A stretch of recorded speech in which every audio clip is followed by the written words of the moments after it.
gosh, folks, the other side is running.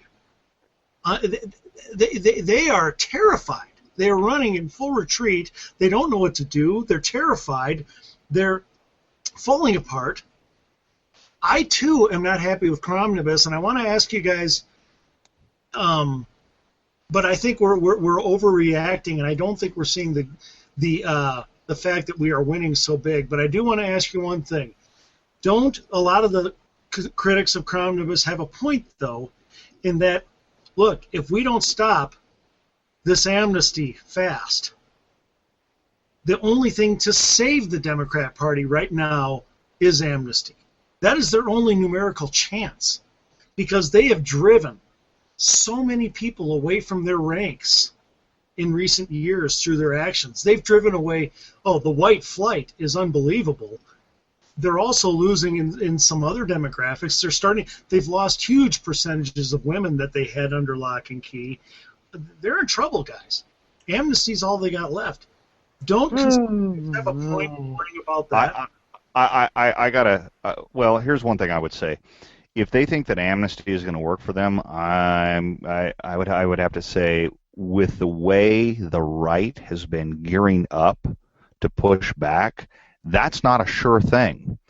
When I look at a Latino voter, and I look at the demographics, I look at where they stand on issues and where they stand on a lot of things, they're conservative. They just vote Democrat because they've been told to vote Democrat.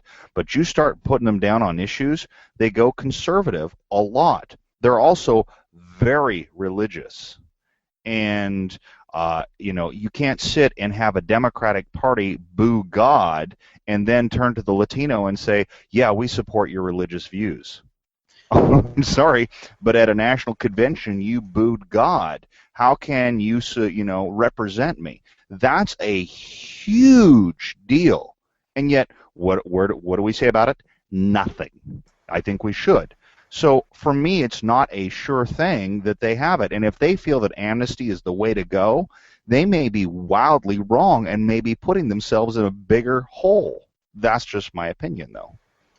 Another thing and I know Fishy had something to say about this too, but another thing that we've seen this year has been the response from the African American community and to amnesty, to having this new labor flow in. Because remember what we're talking about in the African American community, what the jobless rate is like, what the unemployment rate is like.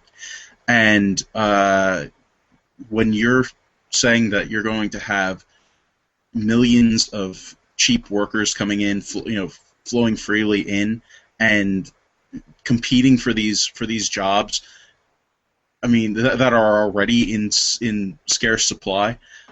To me, we've as I said, we've seen people talking about this in these communities, livid at the concept of amnesty.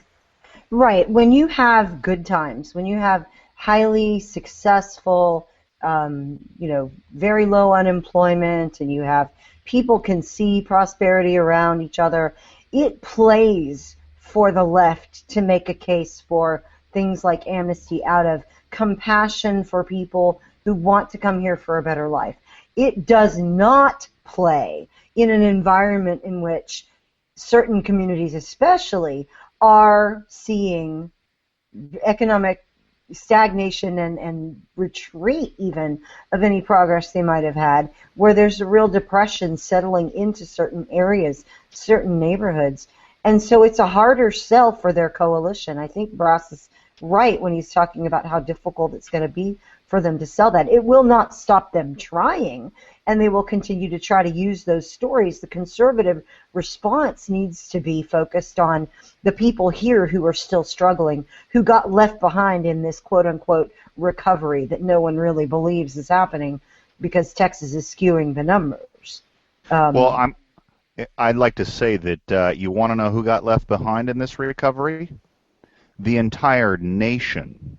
The numbers have come out now on who got employed since the downturn started in 2008, and nearly all of the people that were reemployed in this economic upturn, and I'm going to put quotation marks on that one, nearly all of them were foreign nationals. In other words, it's not American citizens who are getting jobs. It's foreign nationals who are getting jobs. So please tell me how amnesty is going to play well when it's foreign nationals that are getting the jobs, not Americans. The reason the participation rate is down is not because people have stopped looking for jobs. They have. It isn't because there aren't jobs out there. There are. It's because Americans aren't being offered those jobs. And you're going and you want to give people amnesty and say, hey, let's bring in more people, when Americans are going to finally say, enough. I need to feed my family, and giving me a government handout doesn't do that. I agree with that 100%, and I also agree that while they are bringing in millions in one way, they're driving them off. The Democrats, by the way, I'm talking about the Democrats. They're driving them off in other areas. The votes that they gain through amnesty, I believe they're shedding, at least at a good clip, by angering people and basically telling people, look, we're going to bring in a lot of other people and give them your jobs. Here's my question, though. Don't conservatives have a point on principle? Because it does look like we're retreating on amnesty, not taking a stronger stand. Now, by the way, one thing I tell conservatives is, hey, the game's not over. You want to give us a chance to get our guys in the game? Because we're about to take over the Senate. So let's not be too critical yet. Right. It isn't that a point to be made again? We have not seated the new people that we just elected, and people are already in complaint mode because they wanted a fight right off the bat.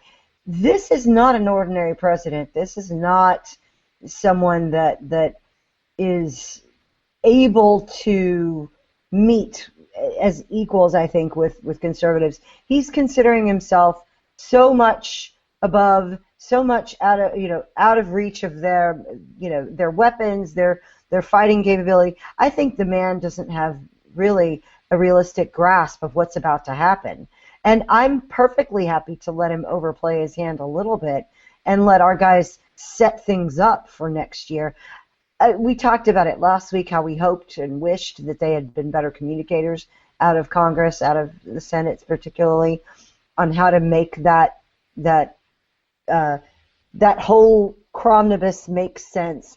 There are some on the in Congress who have tried to explain it. I can't follow all the reasoning. I don't know, but I do have faith that it is going to be a new day in just a few weeks when everybody goes back to Washington the start of the new year with new seats, new leadership, that sort of thing. And you could say, yeah, well, it's the same old leadership and they'll do the same things. Are we going to let them? Or are we going to continue to encourage them to do what we want them to do and move in the right direction? If they put off some of those fights so that they could put some other fights at the front burner, I'm cool with that. But the most important thing is it's a longer-term strategy. We're already seeing from the Keynesian article that progress has been made with just the House involved, and we're not giving credit there where we can see now that there's been progress. And I'm afraid people are just so willing to have fighting to the death on our side, tooth and claw, and forget to go after the other side.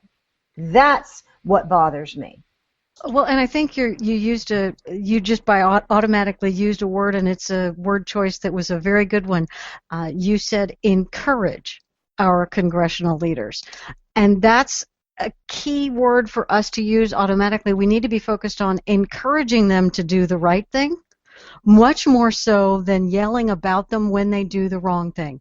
Because if we do more of the encouraging of them doing the right thing and focusing on shining a bright light on the right thing that they do, magnifying that, bringing more attention to the right things that they do, the punches that are landing, and then encourage them to keep throwing those punches.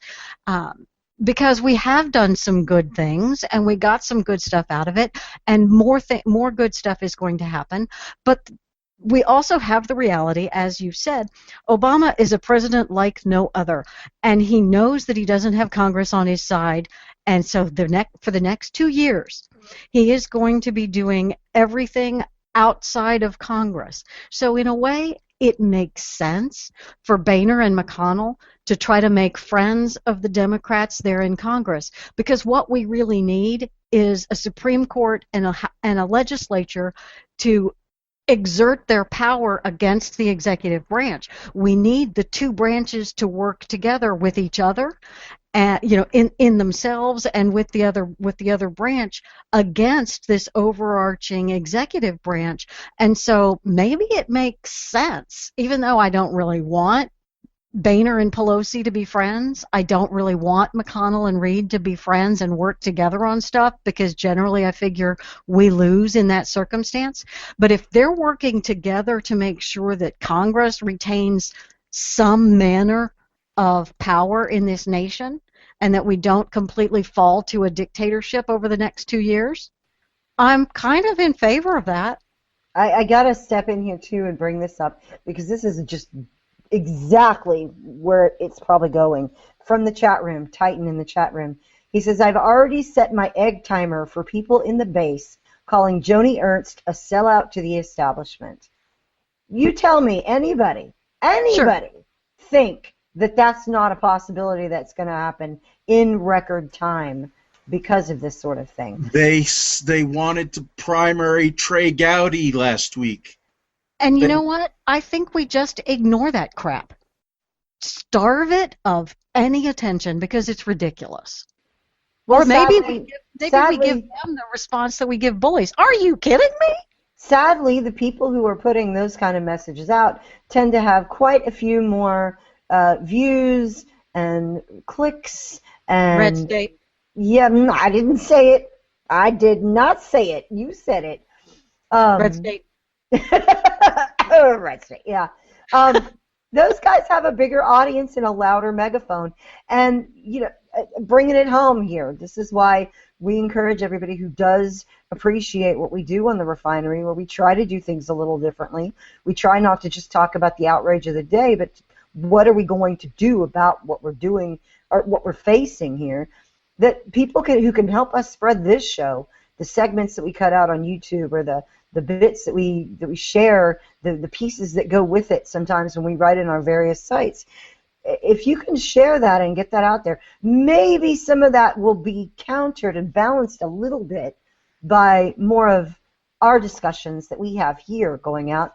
And we always encourage people to contribute, like joining us in the chat with that great comment that Titan had, or other things, commenting on the videos themselves, comment on the pieces, comment on the show, let us know that you appreciate what we're doing and want more of that, because there are very few people that can command the megaphone that Red State has, but they tend to be the loudest voices and drown out the others who are not just talking about outrage, but about solutions.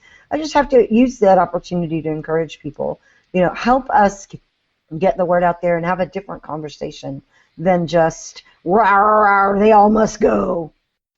And, we need to primary Trey Gowdy because he's a total rhino. Hey, we lost one vote. I'm thinking I'm inches away from leaving the Republican Party. I'm inches away from leaving the Republican Party because we, didn't get the greatest bill ever. Oh my gosh, this just in from chat again. Thank you, Titan. You are on today. Stop bullying people in the Northeast who can't go all Mike Lee and Ted Cruz in their states. Exactly. Talk about a red state. Yeah. Exactly.